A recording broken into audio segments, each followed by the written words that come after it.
এড়িয়ে যাও। Thank you, এগিয়ে যাই। আপু তুমি সুন্দর, অনেক নজর না লাগো। Thank you. দীপাকে তুমি দেখেছো? না, আমি দীপাকে সরাসরি দেখিনি।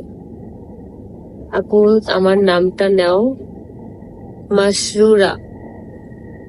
ইয়ে করে ডাক কেমন?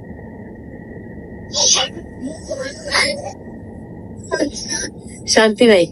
এটাই আনিস। হ্যাঁ, লাইভ হলে তোমাকে ইনসাল্ট করে, লাইভ হলে তোমাকে ইনসাল্ট করে। আপু এইসব মানুষের যোগ্যতাই ইনসাল্ট করার জন্য, আর কোনো কিছু যোগ্যতা নেই করার। এজন্য আমাকে নিয়ে সারাক্ষণ পড়ে থাকে, সব সময় পড়ে থাকে। আমি ছাড়া কোনো ভিউজ নাই, আমি ছাড়া ইনকাম নাই, এই জন্য বোধ হয়। তবে হচ্ছে আমি তাদের কাছে অনেক অনেক মানে কৃতজ্ঞ যে আমাকে যেসব মানুষে এত ভালো